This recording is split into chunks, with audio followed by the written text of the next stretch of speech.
오늘 이 시간 우리에게 주신 하나님의 말씀은 사무엘하 7장 1절부터 10절까지의 말씀입니다. 구약 성경 473쪽입니다. 여호와께서 주위의 모든 원수를 무찌르사 왕으로 궁에 평안히 살게 하신 때에 왕이 선지자 나단에게 이르되 볼지어다 나는 백향목 궁에 살거늘 하나님의 궤는 휘장 가운데에 있도다. 나단이 왕께 아뢰되 여호와께서 왕과 함께 계시니 마음에 있는 모든 것을 행하소서 하니라. 그 밤에 여호와의 말씀이 나단에게 임하여 이르시되 가서 내 종 다윗에게 말하기를 여호와께서 이와 같이 말씀하시되 내가 나를 위하여 내 살집을 건축하겠느냐. 내가 이스라엘 자손을 애굽에서 인도하여 내던 그날부터 오늘까지 집에 살지 아니하고 장막과 성막 안에서 다녔나니 이스라엘 자손과 더불어 다니는 모든 곳에서 내가 내 백성 이스라엘을 먹이라고 명령한 이스라엘 언어 지파들 가운데 하나에게 내가 말하기를 너희가 어찌하여 나를 위하여 백향목집을 건축하지 아니하였느냐고 말하였느냐. 그러므로 이제 내 종 다윗에게 이와 같이 말하라. 만군의 여호와께서 이와 같이 말씀하시기를 내가 너를 목장 곧 양을 따르는 데에서 데려다가 내 백성 이스라엘의 주권자로 삼고 내가 가는 모든 곳에서 내가 너와 함께 있어 내 모든 원수를 내 앞에서 멸하였은즉 땅에서 위대한 자들의 이름같이 내 이름을 위대하게 만들어 주리라. 내가 또 내 백성 이스라엘을 위하여 한 곳을 정하여 그를 심고 그를 거주하게 하고 다시 옮기지 못하게 하며 악한 종류로 전과 같이 그들을 해하지 못하게 하여. 아멘. 오늘은 사무엘하 7장 말씀을 통해서 우리가 함께 은혜 받기를 원합니다. 오늘 1절부터 10절까지 봉독해 드렸는데요. 원래는 17절까지가 한 맥락으로 되어 있습니다. 하나님의 임재를 상징하는 하나님의 언약궤가 다윗 성에 도달하였습니다. 그래서 다윗이 춤을 추며 하나님께 감사하며 영광을 돌렸습니다. 이스라엘 백성들이 애굽에서 나와서 가나안을 정복하고 또 오랜만에 이런 하나님의 놀라운 은혜를 받게 되었는데, 그렇게 모시고 난 다음에 그 언약궤를 모시고 난 다음에 이스라엘에 하나님께서 참 평화를 주셨습니다. 지금까지 이스라엘의 역사는 항쟁사였습니다. 전쟁하는 역사였어요. 우리의 역사도 돌아보면 항쟁사라고 말할 수 있습니다. 정말로 너무나 어려운 역사였는데 이제 그 언약궤를 모시고 난 다음에 하나님께서 이스라엘에 복을 주셨습니다. 그럴 때 다윗은 하나님께서 허락하신 이 특별한 은혜, 그리고 하나님의 언약궤가 이제 자기가 거처하고 있는 백향목으로 만든 그런 왕궁보다 못한 휘장에 있는 것을 안타까워하면서 하나님이 거하실 성전을, 하나님이 지으실 하나님의 집을 지을 마음을 품게 되었습니다. 오늘 7장 1절 말씀을 제가 읽고요, 2절을 같이 보겠습니다. 여호와께서 주위의 모든 원수를 무찌르사 왕으로 궁에 평안히 살게 하신 때에 2절 시작.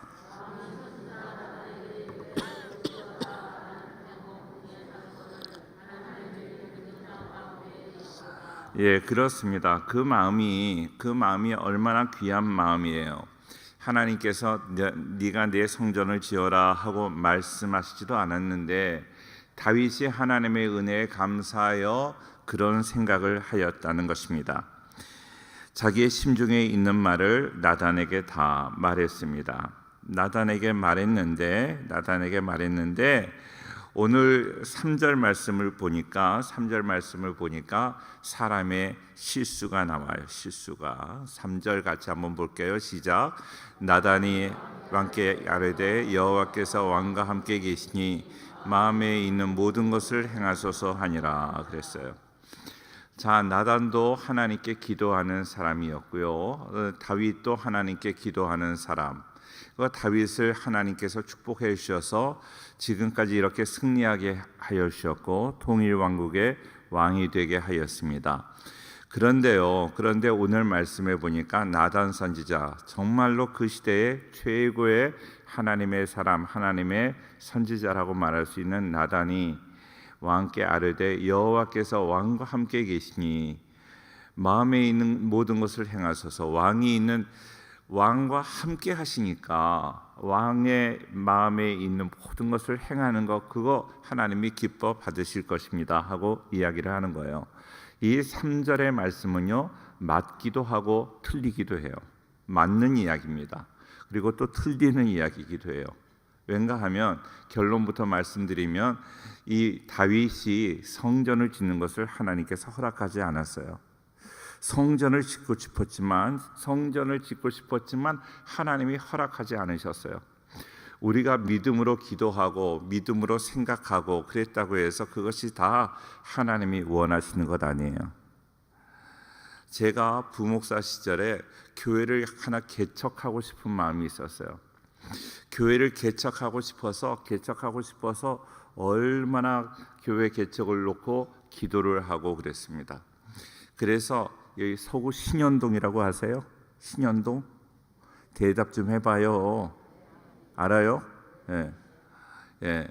신현동에 가서 이렇게 기도 중에 정말로 신현동에 갔는데 지하에 60평이고 방이 하나 딸려 있는데 방까지 하면 한 61평, 한 평은 더 되고 한 63평 정도 되는 그러한 지하가 있는데 네모 반듯하고 너무 괜찮은 거예요. 깨끗한 그런 건물에 그렇게 지하에 그거를 보고 제가 장자천 목사님께 말씀을 드리고 목사님, 제가 여기에 개척을 하고 싶습니다 하고 그렇게 이제 목사님을 모시고 갔더니 딱 보시고 목사님도 마음이 너무 좋으신가 봐요. 여기 정말로 하나님이 정해 놓으신 것 같이 교회 자리에 적당하다고 그렇게 말씀을 하시고 기도해 주셨어요. 기도해 주시고 이제 다음 당회 때 이 얘기를 당회에서 해서 우리 조목사 교회 개척하는데 교회에서도 협력하겠다 이렇게 말씀을 하셨어요. 이거 당회록을 이렇게 인쇄해 가지고 가시는데 거기에 조광석 목사 개척의 건 그것을 적은 것을 제가 보았어요. 그 당회를 이제 주일날 예배를 끝나고 당회를 해야 되는데 그날 군산에서 손님들이 저를 손본다고 손님들이 오신 날이 그날이야. 어떻게 해야 돼요? What shall I do? 나는 어떻게 하라고? 응답을 주시려면 하나님 좀 일찍 주시든지. 그래가지고 저는 그 계약을 했어요. 했는데 계약금이 다 이제 그 손해 보게 되었어요. 손해 보게 되어 가지고 그때 누가 있었는가 하면 유도남 목사님 기억나세요? 예. 그저의 십자가 보혈로 이렇게 찬양하는 목사. 또 누구 잃으시면 안 됩니다. 예. 그런데요, 그 목사님한테 제가 여기가 교회 자리가 참 좋은데 이건 내가 보증금 그냥 다 손해 볼 것 같으니까 목사님이 가셔서 저기를 할 것 같으면 좋겠다 그렇게 말씀을 드렸지만 그분도 유도농 목사님도 갑자기 생각도 않고 있다가 개척한다는 게 어렵잖아요. 그래서 손해를 보고 그리고 군산으로 갔습니다. 내가 아무리 기도하고 결정했다고 그래도 하나님의 뜻이 아닐 때가 있어요.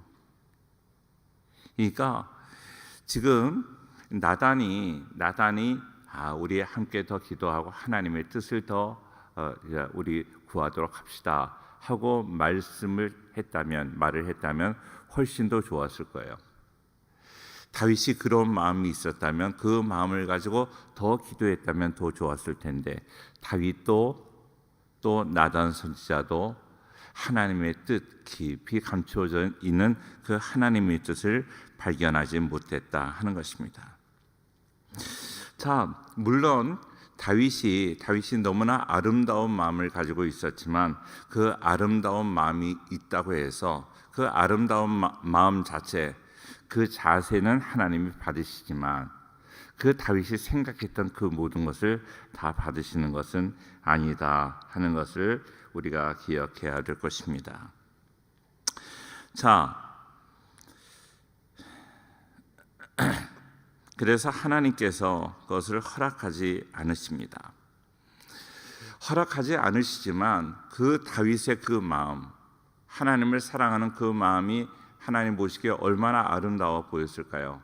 그래서 하나님께서 다윗, 내가 성전, 너 다윗이 성전 건축하는 것을 내가 허락하지는 않지만 그런데 너의 마음을 내가 받고 너에게 축복을 주노라 하는 말씀이 오늘 말씀이에요. 축복의 말씀, 축복의 약속, 하나님께서 다윗에게 하신 그 축복의 약속을 우리는 다윗 언약, 다윗 계약 그렇게 이야기해요. 데이빗 커버넌트라고 이야기를 합니다. 그런데 그것은요, 아브라함과 약속하셨던 그 약속과 일맥상통하는, 그리고 시내산에서 모세와 약속했던 그 약속과 상통하는 그러한 내용입니다. 그런 내용인데 이것은 일방적이에요. 하나님의 약속. 제가 우리 권사님들과 내가 놀랬네. 자, 그러니까 권사님들과 제가 약속을 한다 그럴 때요, 어떻게 약속을 할까요? 권사님, 교회 열심히 나오세요. 그러면 또 교회에서도 뭘 해드릴게요. 이렇게 쌍방으로 약속을 하잖아요. 쌍방. 그런데 하나님의 약속은 일방적이었어요. 일방적. 다윗에게 뭘 물어보지도 않았어요. 다윗에게 물어보지도 않고 모세에게 물어보지도 않고 아브라함에게 물어보지도 않고 일방적으로 약속하시는 거예요. 하나님의 약속의 특징이에요. 하나님의 약속의 특징. 이를 기억하시고, 하나님께서 그 다윗이 하나님을 향한, 하나님을 사랑하는 마음이 하나님 보시기에 너무나 아름다우니까 하나님께서 그에게 약속을 주셨는데요. 약속을 주셨는데 그것을 뭐라고 한다? 다윗 언약이라고 한다. 다윗 언약, 제가 말씀드렸던 것 같은데요. 말씀드렸던 것 같아요.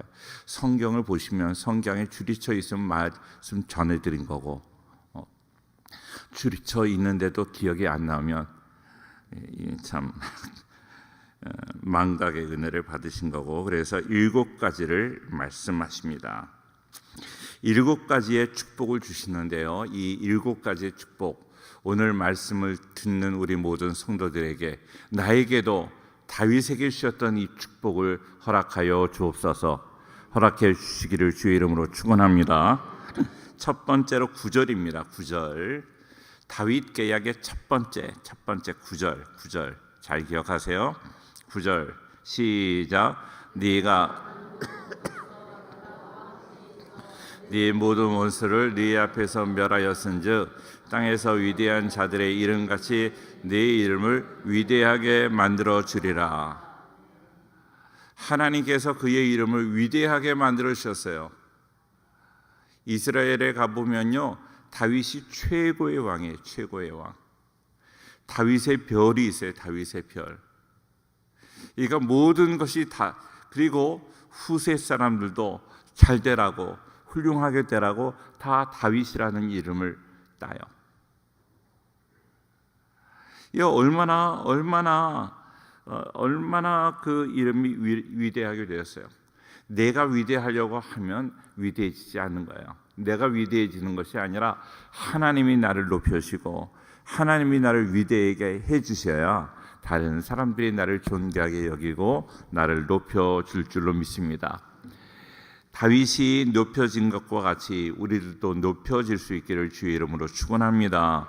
우리들은 우리의 이름이 높아지기 위해서 얼마나 스펙을 쌓고 얼마나 공부를 하고 얼마나 좋은 직장에 다니고 내가 위대하게 되어서 이름을 남기고 훌륭한 사람이 되려고 노력을 해요. 그런데요, 안 되더라고요. 우리의 노력으로 안 됩니다. 자, 보세요. 잘 기억하세요. 오늘 다윗은요, 자기의 이름이 높아지려고 그러지 않았어요. 오직 그의 마음은 순수하게 하나님, 자기가 궁에 있으면서 마음이 괴로운 거예요. 마음이 괴로워서 하나님의 이름을 좀 하나님의 임재를 상징하는 저 언약궤가 그 장막에 있는 것이 내가 마음이 괴롭다. 하나님을 위해서 내가 무엇을 할까 하는 그 마음. 정말로 자기의 이름이 높아지기 위해서 노력한 것이 아니라 하나님을 위해서 이렇게 애쓰고 수고하니까 그 마음을 하나님이 받으시고 도리어 하나님께서 그를 높여 주신 줄로 믿습니다. 할렐루야. 첫 번째로 그의 이름을 위대하게 해주셨다. 그를 높여서 그의 이름을 위대하게 만들어 주리라. 두 번째 10절입니다. 10절 시작.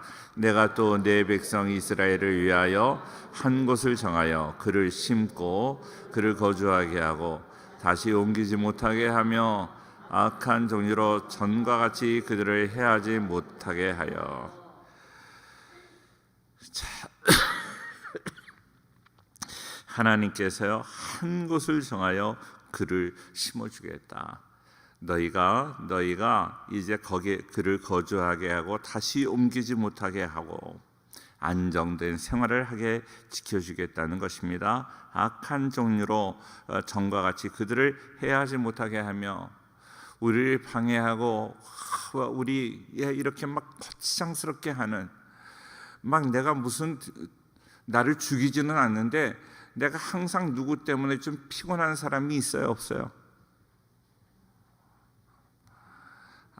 그 마스크 썼으니까 누가 대답하는지 잘 몰라요. 고개 끄덕이지 말고. 나 피곤하게 하는 사람 있어요, 없어요? 죽이지는 못하지만 우리가 이제 여름이 되면 이렇게 날파리들이 있어요. 날파리가 날아다닌다고 우리가 죽나요? 안 죽어요? 예. 근데 날파리가, 아까도 제가 이렇게 기도하고 공부하고 있는데 날파리가 어디에 아주 보이지도 않는 그 날파리인데 그것 때문에 얼마나 신경이 쓰이는지 몰라요. 이 귀찮은 거예요. 하나님께서 도와주시면 우리를 귀찮게 하고 정말로 우리를 방해하는 그런 날파리 같은 세력들 다 떠나갈 줄로 믿습니다. 그런 것들 없어져야 돼. 나를 피곤하게 하는 것들. 예? 그래서 제가 한동안 그런 얘기했어요. 기도를 1시간 하면 뭐가 없어진다 그랬어요. 뭐가 없어진다. 생각이 하나도 안 나. 1시간 기도하면 내가 막 이렇게 여러 가지 생각, 지난 주일에도 제가 그런 말씀 드렸는데 기도하다 보면 집에 누구 잘 있을까? 저희 새벽 혜영이 어릴 때 새벽기도 나오면 혜영이 문 밖에 나와서 막 울고 막 그랬던 적이 있었거든요. 그러니까 기도하면서도 혜영이 잘 있을까? 가스불 제대로 잠가놨을까? 여러 가지 생각이 있으면 기도가 잘 안 되잖아요. 1시간 정도 기도하면 뭐가 없어져요? 잡념이 없어요. 잡념이. 오늘 기도하다가 잡념이 생긴다면 그 잡념 다 없어지게 해달라고 하나님께 기도하여서 정말로 하나님께만 집중하는 우리의 기도가 되기를 축원합니다. 그리고 2시간 기도하면 뭐가 없어지는가 하면 날파리 같은 것들, 우리를 귀찮게 하는 것들, 그것을 좀 용서하고 들으세요. 잡것이라고 그래. 잡것이라. 잡다한, 나를 방해하는 그런 잡다한 것들이 다 사라지게 되기를 축원합니다. 그러면 3시간 기도하면 뭐가 없어질까요? 네? 이건 제가 여기서 말씀드리기 송구스러운데 한번 용서해 주실래요? 예? 용서 절대 안 되면 말씀 안 드리고. 그러니까 나를 괴롭히는 사람들, 그 사람들을 뭐라 그래요? 그걸 참놈이라고 그래요. 그러니까 그런 나를 괴롭히는 것들, 잡다한 것들, 그런 사람들, 그런 생각들, 그런 것들이 기도함으로 다 없어지는데 하나님이 없애주셔야 돼요. 내가 없애지 못해요. 아무리 그 약을 뿌려도 우리를 괴롭게 하는 그런 것들, 날파리들 없어지기 어렵잖아요.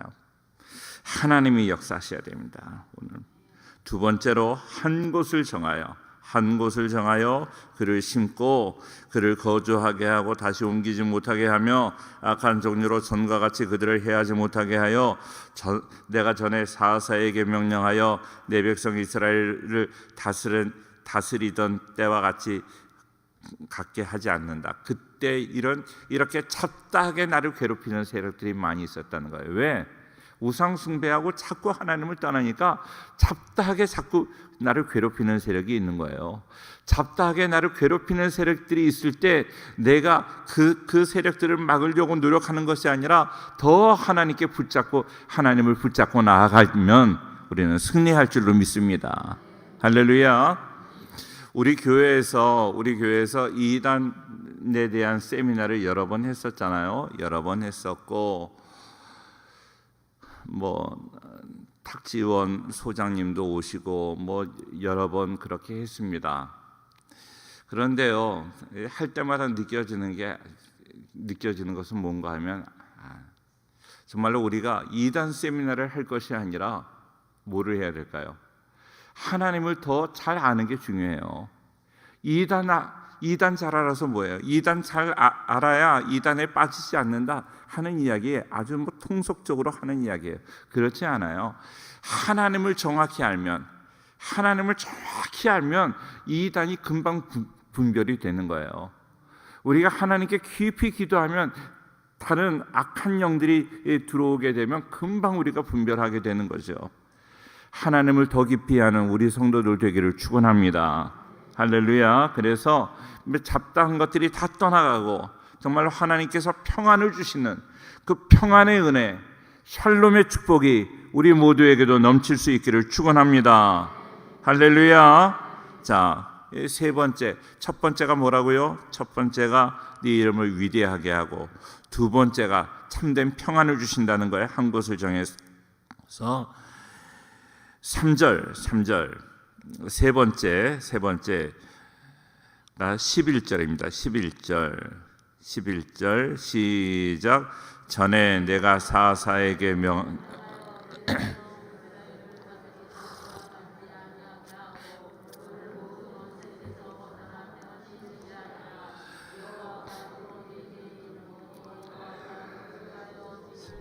자, 따라하겠습니다. 원수에게서 벗어나 편히 쉬게 하리라. 할렐루야. 우리에게 원수가 뭐가 있어요? 우리는 원수 맺을 필요 없어요. 원수가 없어요. 그런데 하나님께서 지금 말씀하시는 원수는 하나님을 믿는 너희들을 괴롭히는 모든 것들, 하나님의 백성들을 괴롭히는 세력을 원수라고 말하는 거예요.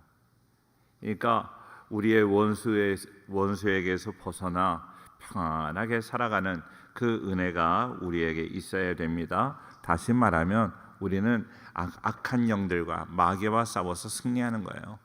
우리는 인간적인 힘으로 마귀와 싸워서 이길 수 없죠. 근데 하나님이 주시는 능력으로.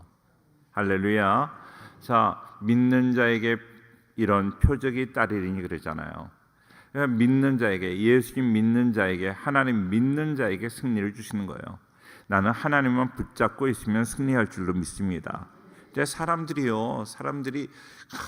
이상한 거 어디 기도원에서 이상한 거 가르치는 그거 그대로 하면 될 것 같고, 방언을 받는데 어느 기도원에 가면 할렐루야를 10번 해라, 할렐루야를 1000번 해라 막. 할렐루야를 막 빨리 하면 그 방언 받았다고. 아니에요. 성령께서 역사하셔야 돼요. 성령께서. 우리 교회는 성령께서 역사하시는 교회가 되기를 바랍니다. 할렐루야. 그러니까 다른 것 따라가지 말고 말씀 붙잡고 나아가면 되는 거예요.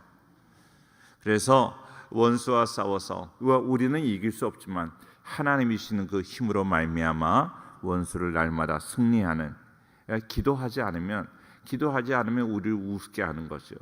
우습게 알아요. 기도가 충만해서 정말로 성령으로 충만해야 악한 것들이 다 떠나갈 줄로 믿습니다. 자, 그리고 네 번째 12절입니다. 12절 시작. 네 수완이 차서 네 조상들과 함께 누울 때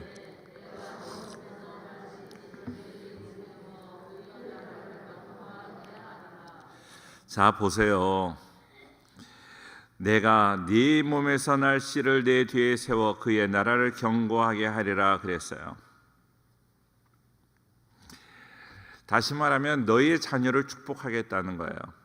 우리 성도님들 그렇게 자녀가 잘 되기를 위해서 기도하지만 하나님의 순위는요, 하나님 앞에서는 너희 자녀가 잘 되는 것이 네 번째밖에 되지 않아요. 먼저 그의 나라와 그의 의를 구하라.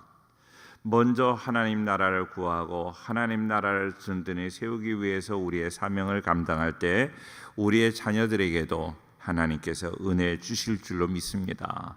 할렐루야. 우리 한국 교회는요, 한국 교회의 그 표 캐치프레이즈를 보면 다음 세대를 키우는, 다음 세대를 세우는 교회 그런 캐치프레이즈를 거의 없는 교회가 없어요. 없는 교회가 없어요. 잘 기억하세요. 잘 기억하세요. 그런데 부모님 세대가 엉터리로 신앙생활하는데 다음 세대가 어떻게 키워지겠어요? 부모님 세대가 교회만 나오지 정말로 삶이나 모든 것에 모범이 되지 않는데 어떻게 자녀들이 그걸 따라가겠어요?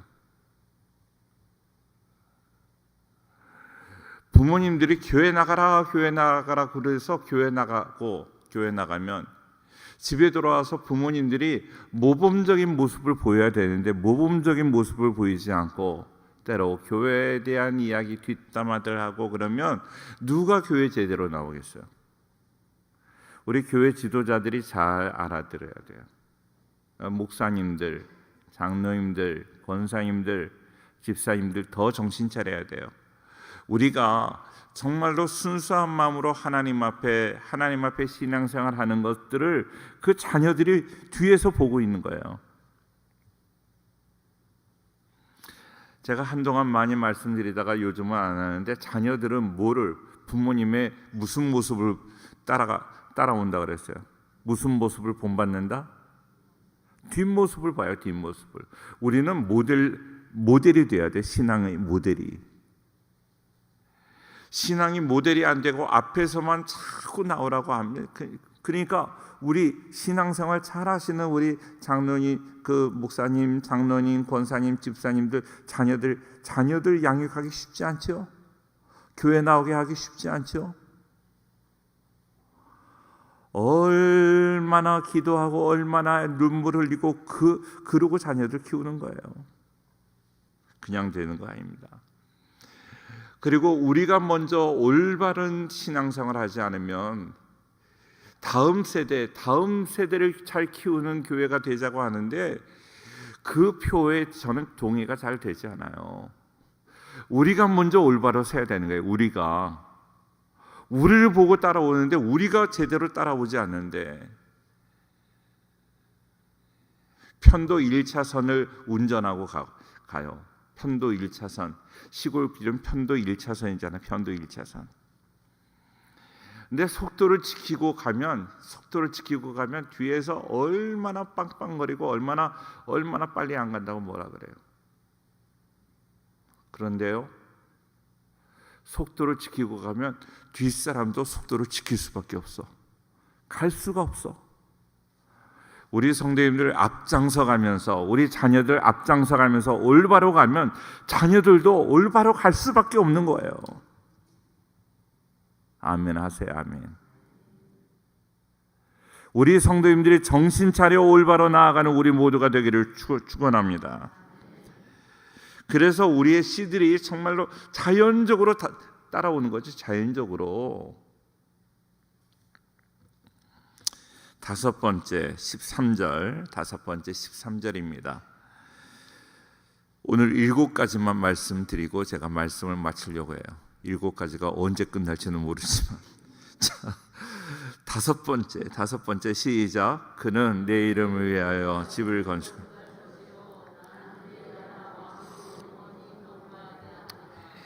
다윗 계약 중에서, 다윗 언약 중에서 중요한 내용이에요. 내가 그의 후손을 견고하게 하리라. 그리고 그의 왕위를, 그의 나라를 견고하게 하리라.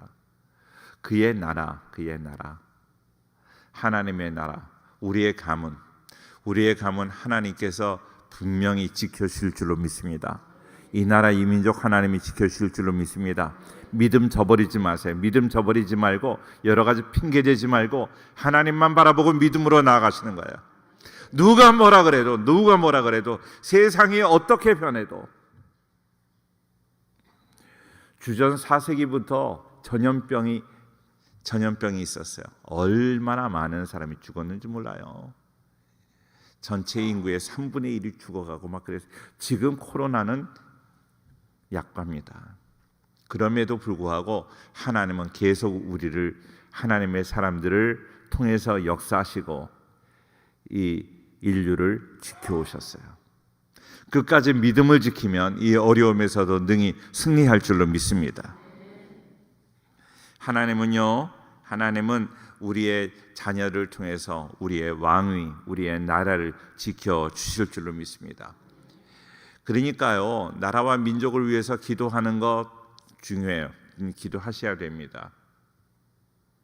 그런데 그것보다 더 중요한 것, 내가 믿음을 지키는 거예요. 내가. 그리고 우리 가정 위해서 목숨 걸고 기도하셔야 돼요. 가정과 교회, 교회와 가정, 하나님께서 주신, 물론 나라도 주셨고 모든 공동체도 다 허락하셨지만 가장 베이직한, 가장 기본적인 공동체가 구약에서는 가정이에요. 가정. 신약에서는 교회입니다. 그러니까 하나님께서 주신 이 공동체를 통해서 하나님은요, 공동체를 통해서 축복하시는 거예요. 공동체를 통해서. 우리 가정을 통해서 축복하십니다. 교회를 통해서 축복하십니다. 교회를 우습게 보지 마세요. 교회를 함부로 생각하고 교회를 우습게 보고 교회 제대로 나오지도 않고 예배 참석하지도 않는 그런 사람들, 정말로 교회를 통해서 주시는 복을 받기 어려워요. 예배 잘 참석하세요. 다른 일만 잘 한다고 그건 무슨 하나님께서 역사하시겠어요?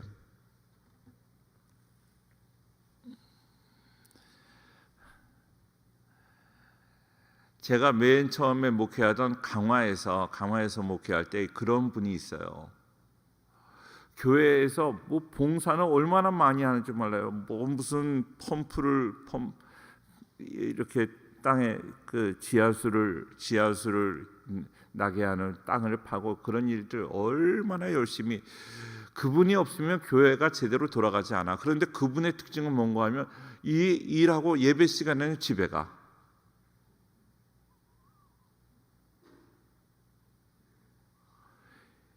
제가 거기서 목회하면서요, 그분 때문에 얼마나 마음이 괴로운지 몰라요. 저분이 교회를 안 하더라도 예배를 드려야 되는데,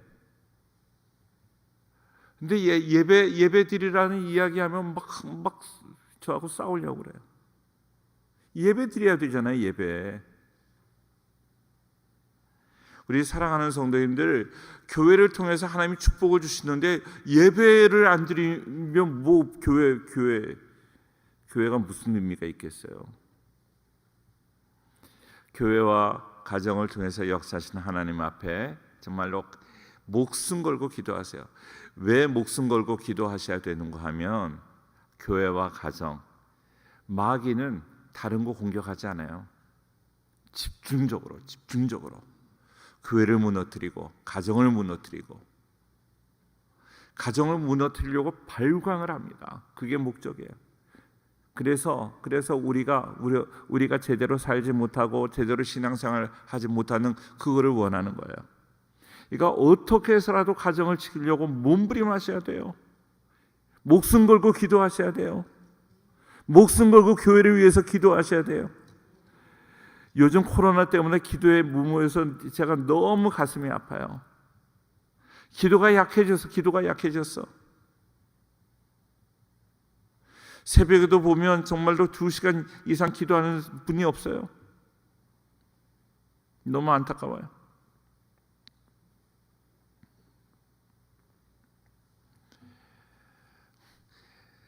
옛날에 북한 선교회를 하시던 조준상 목사님이라고 계세요. 조준상 목사님. 그분 집회를 하면요. 그분이 집회를 하면 설교를 몇 시간 할까요? 제가 설교 몇 시간 하면 시계 보세요. 황 목사님 몇 시간 하면 시계 봐요.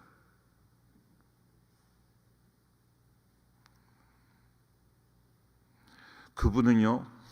제가 언젠가 그분 집회를 인도할 때 앞자리에 앉았다가 죽는 줄 알았어요. 설교를 7시간 해. 설교를 7시간. 조준상 목사님이라고.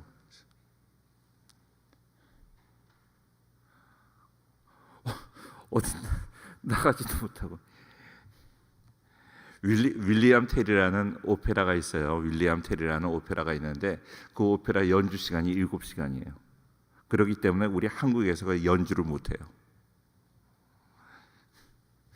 오페라 연주하는 것도 아닌데 집회를 그렇게 7시간, 말씀도 그냥 끊어지지 않고 7시간을 설교하시는 거예요. 우리 성도님들, 기도하는 일에 그렇게 인색하지 마세요. 기도하셔야 됩니다. 기도하지 않고 우리 자녀들이, 우리 가문이 든든하게 세워질 수 없어요. 오늘 문 잠그고 한 7시간 기도할까요? 우리 가문을 살리기 위해서 기도하셔야 돼요. 기도. 할렐루야. 여섯 번째 14절. 여섯 번째 14절 같이 읽어요. 시작. 나는 그에게 아버지가 되고 그는 내 아들이 되리니.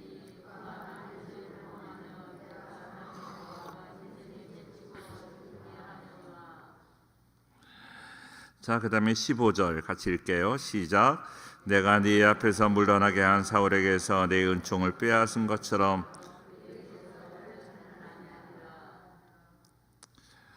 저는요 14절 채찍으로 징계하신다는 그 말씀은 싫고 15절 은총을 뺏지 않는다는 이 말씀은 좋은 것 같아요. 하나님은요 우리가 잘못하면 네가 내 아들이 된다. 아들이 되면 그때부터 하나님 아들이 되면 피곤한 거예요. 하나님 아들이 되면 좋은 것만 있는 거 아니에요. 그런데 피곤하지만 그러나 복된 일이에요. 복된 일이기 때문에 감사하셔야 돼요. 할렐루야. 사무엘상에 보면 이제 라마나요스로 저희가 도망을 갔어요. 다윗이 도망을 가서 거기서는 안전하게 사울이 전령을 보냈어도 전령들이 다윗을 잡지 않았고 사울이 직접 왔어도 잡지 않았어요. 그런데 그 다음 장으로 넘어가서 다윗이 라마나요스에서 뭐하며? 도망하며 그랬어요. 왜 도망했을까요? 그 사무엘 선생님 밑에서 있는 것이 너무나 안전했어요. 하나님께 기도하니까 하나님께서 도우셨다는 거예요. 그런데 사무엘 선생님 밑에 사는 게 너무 피곤한 거예요. 항상 기도해야 되고 올바로 살아야 되고 얼마나 피곤해. 그러니까 도망갔다는 거예요. 도망가니까 그때부터 막 또 어려워지는 것입니다. 분명히 기억합시다. 아무리 어려워도 하나님의 아들로 하나님의 딸로 살아갈 수 있기를 축원합니다. 아멘 하신 분들 후회하시면 안 돼요. 하나님의 아들이기 때문에, 딸이기 때문에 때로 하나님이 징계하신다고 그랬어요. 여기도 아멘 해야지 왜 안 해? 다시 제가 14절 읽을게요. 나는 그에게 아버지가 되고 그는 내게 아들이 되리니 그가 만일 죄를 범하면 내가 사람의 매와 인생의 채찍으로, 다시 말하면 사람 막대기로, 사람을 통해서 너에게 징계하겠다는 거예요. 너를 못 살게 구는 사람이 있을 것이라는 거예요. 못 살게 구는 사람이 있지요. 하나님의 징계라고 생각을 하고 그 사람 미워하지 말아요. 왜 갑자기 아멘이 다 줄어들었어? 그래도 아들로 사는 게, 하나님의 아들로 사는 게 그래도 복이에요. 그래도 은혜고. 할렐루야.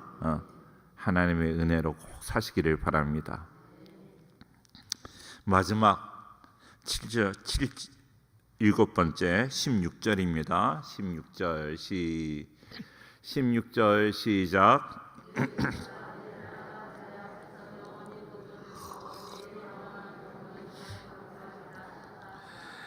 너희 다시 한번 확인해 주는 거예요. 너희 집과 너희 가문과 너희 나라가 내 앞에서 영원히 보존되고 왕위가 영원히 경고하리라.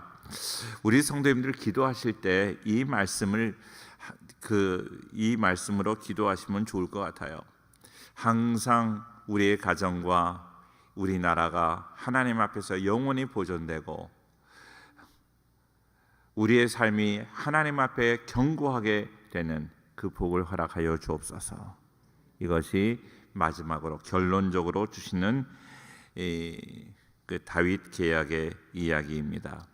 첫 번째가 뭐라고 그랬어요? 내 이름을 위대하게 하고, 두 번째로 하나님이 한 곳을 정하고 그것에서 평안하게 살게 하시고, 세 번째로 원수를 벗어나 편히 쉬게 하시고, 네 번째로 너희 자손을 축복하시고, 다섯 번째 너희 나라와 왕위가 영원히 경고할 것이고, 여섯 번째 하나님의 아들이 되고 딸이 될 것이다. 일곱 번째 너희 왕위가 경고하게 되리라. 이러한 하나님의 은혜가 우리 모두에게 함께하기를 축원합니다. 할렐루야.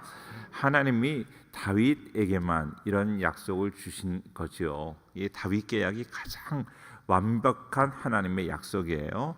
그런데 이 약속은 아브라함 때부터 시작이 돼요. 아브라함의 약속과 이어진다. 아브라함의 언약과 이어진다. 시내산의 언약과 이어진다고 말씀드릴 수 있어요. 다윗에 의해서 집대성되었다고 말씀드릴 수 있습니다. 저는 이 다윗 계약의 7가지의 은혜, 7가지의 축복이 우리 모든 성도들, 우리 송년회 가족들에게 넘쳐날 수 있기를 주의 이름으로 축원합니다. 축원합니다.